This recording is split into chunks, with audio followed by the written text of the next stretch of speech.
24 तक न्यूज में आपका स्वागत है। मेरा नाम मोहम्मद ज़ैफ है। गांव-गांव की रिपोर्टिंग करना ये मेरा शौक़ है।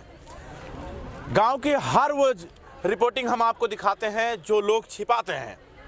इस वक्त लखनऊ के इको गार्डन में हैं और इको गार्डन में आज 24 घंटे से यानी 24 घंटे हो चुके हैं आंगनबाड़ी महिलाओं का जो है धरना प्रदर्शन। हमारे साथ जो बात करने के लिए एक्सक्लूसिव इंटरव्यू में मौजूद हैं वो गोरखपुर की शेरनी गीतांजलि मौर्य हैं।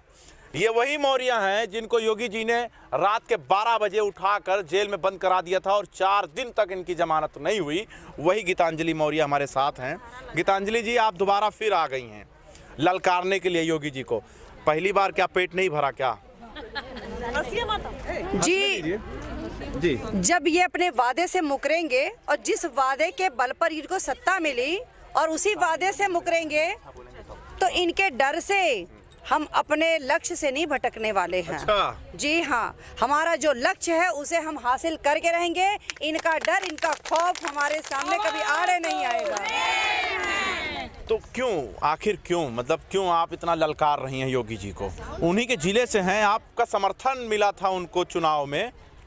इसलिए कि उनसे उम्मीद थी कि इन महिलाओं की समस्याओं को दूर करेंगे। और ये इतना बड़ा ढोंग कि सत्ता पाने के लिए इतना बड़ा झूठ, एक योगी होकर के ढोंगी बन जाए सत्ता की लालच में, तो ये शेर नहीं, ये तो बहुत बड़े देशद्रोही हैं। वो सिर्फ अपने गोरखपुर के लिए नहीं, पूरे देश को गर्त में डुबो रहे हैं। नहीं, आपने तो काफ़ी सपोर्ट भी किया था योगी जी को, काफ़ी सपोर्ट किया था। अब क्यों कुर्सी आप खींच रहे हैं, क्यों सपोर्ट अपना खींच रही हैं? क्योंकि वो झूठ बोल रहे हैं। जो वादा किया था उन्होंने वो वादा पूरा नहीं कर रहे हैं। तो उस वादा को ना पूरा करने के लिए, जिस चीज़ को पाने के लिए हमने उनको सत्ते में बिठाने का काम किया, अगर वही काम वो नहीं किए पूरे 5 सालों में, तो उनसे बड़ा गद्दार भी कोई नहीं है। इसलिए अब उनको हटाने के लिए हम लोगों की फिर से ये जागृति आगे सामने आई है और निश्चित है कि उनको सत्ते से उखाड़ फेंकेंगे अगर उनके वादे पूरे नहीं हुए तो। नहीं, चुनाव से पहले ललकार योगी आदित्यनाथ के लिए, चुनाव से पहले ललकार एक चेतावनी है, यह एक चेतावनी है उनके लिए कि आपके तो भाई हैं। भाई हो, लेकिन इस समय वो भाई नहीं है। वो हम इस समय आंगनबाड़ी वर्कर हैं और इस प्रदेश में 4.25 लाख आंगनबाड़ी वर्कर है। और यहाँ पर रिश्ते नहीं, यहाँ पर जिम्मेदारियों का मतलब होता है। और अपनी जिम्मेदारी से जब वो उस जिम्मेदारी को पूरा कर ही नहीं सकते तो भाई बन के चुपचाप मठ पे बैठे, हम उनका सम्मान करेंगे। तो गीतांजलि जी, क्या मांग लिया आपने योगी आदित्यनाथ जी से? मांगा क्या आपने? क्या उन मठ मांग लिया? मांग क्या लिया कि राम मंदिर के ट्रस्ट में जो है अपने आप को शामिल करना चाहती हैं? क्या मांग लिया आपने? आंगनबाड़ी कार्यकर्तियां हैं और हम लोगों ने धरना दिया था सपा गवर्नमेंट के समय कि हम लोगों को सम्मानजनक मानदेय दिया जाए। और योगी जी आ करके हम लोगों के धरने में समर्थन दिए थे कि हमारी सरकार बनेगी तो हम लोग आप लोगों को सम्मानजनक मानदेय देने का काम करेंगे। आज उनकी सरकार ने वही सरकार बने और वो सरकार की कुर्सी पर बैठ करके अपने वादे पूरे नहीं कर रहे हैं। ये उनकी वादा खिलाफी है और जब इस काम को वो नहीं कर सकते। क्या वादा किया था योगी आदित्यनाथ ने? आप सुनना चाहती है जनता। आंगनबाड़ी कार्यकर्तियों का सम्मानजनक मानदेय देंगे और उनकी सेवा शर्तों में सुधार करेंगे। लेकिन उन्होंने ना तो कोई मानदेय बढ़ाया और ना तो सेवा शर्तों में सुधार लाया, बल्कि और भी आंगनबाड़ी कार्यकर्तियों को मजबूर कर दिया। जहां इस कोरोना की भयंकर महामारी में आंगनबाड़ी कार्यकर्तियां दर दर पे, घर घर पे जाके जन जन तक पहुंच करके सरकार की योजनाओं को पहुंचाने का काम किया। ये सारे जितने भी सरकार के जो भी अधीनस्थ अधिकारी कर्मचारी हैं, एसी से बैठे बैठे सिर्फ वो अपने आदेश फॉरवर्ड करते थे, लेकिन जो भी सेवाएं थी वो इन महिलाओं ने घर घर जा करके दिया बिना अपनी जान की परवाह किए। उस समय इस योगी सरकार की तरफ से किसी नुमाइंदे ने एक सुविधा तक नहीं दिया, तक कि मास्क, सैनिटाइजर नहीं दिया। हमारी बहनें अपनी जिम्मेदारी को निभाते हुए अब घर घर जा करके काम किया बिना जान की परवाह किए। और ऐसी परिस्थिति में जो आज तक किसी गवर्नमेंट ने नहीं किया, इस गवर्नमेंट ने 62 साल उम्र पार कर चुकी आंगनबाड़ी कार्यकर्ताओं की सेवा से पृथक कर दिया, बिना पेंशन, बिना ग्रेच्युटी। सोचिए, जब तक हमारे पास क्षमता है, ऊर्जा, शक्ति है, तब तक तो ये हमसे सेवाएं ले रहे हैं और वो भी केवल 5,500 रुपए में। और तमाम विभाग, अपने विभाग के योजनाओं के साथ साथ अन्य कई सारे विभाग के काम हम लोगों से लिया जा रहा है। और ऐसी परिस्थिति में जब 62 साल की उम्र पार कर चुकी इन आंगनबाड़ी कार्यकर्ताओं को सेवा से पृथक कर दिया गया, बिना पेंशन बिना ग्रेच्युटी दिए, तो क्या इनको कहीं से भी सम्मान के शेरनी से डर जाएंगे? शेरनी से डर जाएंगे? गीतांजलि शेरनी से डर जाएंगे क्या? जी हाँ, डर जाएंगे। डरना नहीं है उन्हें, उनको झेलना पड़ेगा। डरा नहीं रही हूँ, उनको चेतावनी दे रही हूँ, क्योंकि उनको आने वाले समय में अगर इस चेतावनी को नहीं समझे तो उनको झेलना पड़ जाएगा। औरतें क्या कर सकती हैं? औरतें बहुत कुछ कर सकती हैं।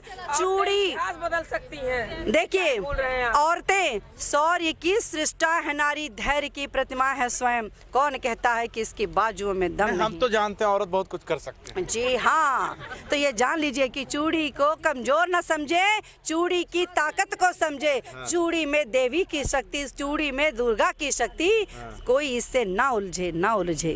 ना उलझे। जी। तो योगी जी क्यों उलझ रहे हैं? अब ये सवाल पैदा ये होता है। उनकी नादानी है, ये उनकी बेवकूफ नहीं, क्योंकि वो महिलाओं की फिराक में भी आए नहीं। अच्छा, आए योगी नहीं। हैं वो, इसलिए। हाँ। हाँ, और नीतियाँ ये कहती हैं,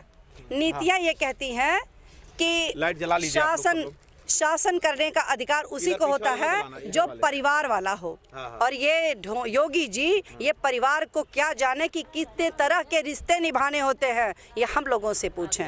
योगी जी वो तो बाबा हैं, तो वो नहीं जानते हैं। आप ऐसी बातें कर रहे हैं गीतांजलि जी। बाबा है तो फिर बाबा की तरह बैठ के घंटा बजाएं। तो आप ही ने बनाया, आप ही ने तो भेजा है उनको। गीतांजलि जी आप भूल गई? अरे रुकिए, आप ही ने तो भेजा है गीतांजलि जी। उन्होंने वादा किया था, उन्होंने हम लोगों से कहा था कि अगर हम आएंगे सरकार की कुर्सी पर तो आपके सारी उम्मीदों को पूरा करेंगे। इस उम्मीद पर उनको हम लोगों ने उस कुर्सी पर बिठाने का काम किया था। बात कर लेते हैं। 2016 में आपका बहुत शक्ति प्रदर्शन था यही लक्ष्मण मैदान में, और आज इको गार्डन में है आप। क्या फर्क दिखा तब में और अब में? सीधे सीधे मुद्दे पर आइए। उस समय हम लोग अपना उसके पहले का प्रदर्शन कुछ नहीं था, कोई वादा नहीं था कि वादा पूरा कराने के लिए हम लोगों ने जिद की। उस समय अपनी जो समस्याएं थी वर्तमान की, उस वर्तमान की परिस्थिति का डिमांड हम लोग सरकार से कर रहे थे। लेकिन सरकार उस समय तत्काल जब हम लोगों की वार्ता हुई तो जो उनकी यथाशक्ति थी उन लोगों ने दे दिया। तुरंत अखिलेश गवर्नमेंट ने 800 रुपए पर आंगनबाड़ी कार्यकर्तियों का बढ़ा दिया, तत्काल बढ़ा दिया। और उसके बाद जब ये बीजेपी की गवर्नमेंट इन्होंने कहा था कि हमारी सरकार बनेगी तो 120 दिन के भीतर आपको सम्मानजनक मानदेय देने का काम करेंगे। क्या उनको 120 दिन की गिनती नहीं आती? 120 तक गिनना उनको नहीं आता क्या? 120 दिन के बाद क्या ये 4.25 वर्ष पूरे हो गए, लेकिन अभी तक अपने कहे हुए वादे नहीं पूरा किए। तो इससे तो बेहतर ही थे वो। अच्छा, इनसे बेहतर थे अखिलेश यादव जी। तो उस समय आप आए थे तो दिसंबर का महीना था शायद उस समय, सितंबर का महीना था। उस समय ठंड भी नहीं थी। जी। ठंड नहीं थी ना? नहीं, ठंड नहीं और थी। इस वक्त आप है, ठंड है। बहुत कड़ाके की तो ठंड। कितना सेफ योगी सरकार ने आपको किया है? कोई सुरक्षा नहीं है, कोई सुरक्षा नहीं है और कोई व्यवस्था इनकी तरफ से कोई। जब हर वक्त ये तो व्यक्ति उस समय जब आए थे तो क्या हुआ था? उस समय क्या व्यवस्था किया गया था आपको अखिलेश सरकार में? जब हम अपनी डिमांड को लेके आए, वो डिमांड पूरा हुआ, इससे बड़ी व्यवस्था क्या चाहिए? नहीं 100% हुआ। इसलिए मैं पूछ रहा हूँ, इसलिए इनके सरकार में एक नारा दिया गया, बेटी बचाओ बेटी पढ़ाओ। आप लोग खुले आसमान में बैठे हुए हैं, खुद का किराए पर लाए हुए पिंडाल है, यही बात है ना? तो सरकार से क्या मिला? सरकार से झूठ, फरेब और धोखा मिला। और अखिलेश से 2% से ही हमें कुछ तो रिजल्ट मिला। जो हम चाहते थे, जो उद्देश्य मेरा था, 2% से, लेकिन मिला। लाठी वाठी तो नहीं चली? जी नहीं, कुछ नहीं। और लाठी किसके सरकार में चली आपको? 2017 में जब 120 दिन का इनका समय पूरा हो गया, तब हम आंगनबाड़ी कार्यकर्तियों ने एक वादा निभाओ रैली किया था 17 अगस्त को जीपीओ पार्क पर। जीपीओ पार्क पे? जी हाँ। और उसके बाद एक दिन की रैली करने के बाद हम लोगों ने समय दिया था 6 महीने का, और समय देने के बाद जब 6 महीने में भी इनके वादे पूरे नहीं हुए तो पुनः हम लोगों ने आंदोलन किया। 2 दिन का हम लोगों का आंदोलन था, और उस आंदोलन 2 ही दिन के लिए था। लेकिन योगी जी की गवर्नमेंट 2 दिन भी हमें झेल नहीं पाई, बुला के वार्ता नहीं करी, और सीधा हमें रात को 12:30 बजे पुरुषों के द्वारा, जो पुलिस प्रशासन थी उनके द्वारा लाठियां बरसाई गई, हमारी बहनें अस्पताल गईं। उसके बाद नेतृत्व विहीन करने के लिए उस पूरे धरने को इन्होंने रात के 12:30 बजे हमारे साथ कई सारी बहनों को, 10-12 बहनों को उठा करके रात के 12:30 बजे सीधा सेंट्रल जेल पहुंचा दिया। मुकदमा लिखा दिया? मुकदमा लिखा दिया। मुकदमा लिख दिया? जी हाँ। आंसू गैस वगैरह तो नहीं छोड़े गए? पानी की बौछारें छोड़ी गई, आंसू गैस के गोले छोड़े गए। उसके बाद जो जितने भी चाय की इतना जुल्म होने के बाद फिर भी गीतांजलि जो है खड़ी हैं। इनके दम पर थोड़े खड़े हैं। हाँ। इनसे कम नहीं है, इनसे कई गुना ज्यादा। अगर एक योगी बैठे हैं या 4.25 लाख योगिनियां उनको सबक सिखा देंगी। तो 4.25 लाख महिलाएं क्या कर लेंगी? अब तो यहाँ पर बात अटक गई है आपकी बातों से कि 4.25 लाख औरतें क्या कर लेंगी योगी जी का? एक महिला पूरे सृष्टि की रचयिता होती है, यहाँ तो 4.25 लाख हैं। और ये वो मात्र शक्तियां हैं जो अपना काम के अलावा, जो विभागीय कार्य उसके अलावा बीएलओ का भी काम 100% ये कर रही हैं। ये सारे वोट बाधित कर सकती हैं अगर वो सीधे कोई नहीं मानता है तो। बाधित मतलब क्या, बांध देंगे क्या, मतलब क्या कर देंगे? जी हाँ, सारे वोट को डाइवर्ट कर देंगी। ये जहाँ चाहेंगी वहाँ वो वोट जाएगा। क्यों? हाँ। अगर लेकिन बस ये ईमानदारी है कि ये ईवीएम से वोट ना करवाएं, ये अभी बैलेट पेपर से करवाएं। देखिए इनकी सराफत सामने आ जाएगी, असलियत सामने खुल के आ जाएगी। लगता है ईवीएम में घोटाला है? जी हाँ, बिल्कुल घोटाला है। अच्छा, आप सीधे एक बात बताइए कि मान लिया जाए अगर आपकी मांग नहीं पूरी होगी तो यहाँ से निकल कर क्या करेंगे, या यहाँ रात भर रुकेंगे? कितना मतलब क्या रहेंगे? हम लोग यहाँ रात तो रुके हुए हैं क्योंकि कल वार्ता कराने वाले हैं। उसके बाद अगर ये मांगे नहीं पूरी होती हैं हमारी, तो हम लोग जा करके गांव में एक आंगनबाड़ी 1000 परिवार को लीड करती है, और उस 1000 परिवार में हर व्यक्ति से जाके मिलेगी कि ये इनके इतने धोखे हैं, इतने झूठ हैं। ये घर घर राशन जो पहुंचा रहे हैं, राशन नहीं चाहिए, कोई भी व्यक्ति राशन नहीं चाहता। वो रोजगार चाहता है, वो अपने हाथ की कमाई, वो अपने मेहनत। सीधे एक बात मान लिया जाए कि अगर आपकी मांग ये योगी जी पूरा करते हैं तो आप इनको सरकार में ले आएंगे फिर दोबारा? जी हाँ, बिल्कुल, इसलिए कि और लोगों को उम्मीद दिला सकते हैं कि ये रोजगार भी देंगे समय आएगा तो। लेकिन जब हमसे कह के झूठ बोला तो हम कैसे गवाह बने, जनता के गवाह? 2016 में आप बता रही हैं आपसे इन्होंने वादा लिया था, फिर फेल हो गया, इन्होंने वादा पूरा नहीं किया, आप आई, आप पर लाठी चला, और फिर अगर मान लीजिए भी सरकार बस्ता जमा हो जाएगा उससे पहले आपसे कहते हैं हाँ ठीक है हम कर दे रहे हैं। नहीं, देखिए ये इतने ज्यादा धोखा दे चुके हैं कि इनके कहने का तो कोई मतलब ही नहीं, कहने और सुनने वाली बात ही नहीं रही। वार्ता कराने के लिए आज ले जा रहा था, नहीं गए हम लोग क्योंकि हम लोग को रिजल्ट चाहिए। अच्छा, डायरेक्ट पैसा चाहिए? डायरेक्ट, हाँ। तो पैसा अगर दे देंगे 5-5 हजार रुपए जी तो, नहीं, हाँ। नहीं, हमारे सेवा शर्तों में सुधार आनी चाहिए। हाँ। हम लोगों का मानदेय सम्मानजनक होना चाहिए, और जो हम लोगों के आगे की भविष्य है, हाँ। जो रिटायरमेंट वाली आंगनबाड़ी कार्यकर्तियां, हाँ। उनके लिए पेंशन होना चाहिए। कितनी पुरानी नेता हैं आप? काफी पुरानी है ना। आपको नहीं पता है कि सत्र जो है अब खत्म हो गया?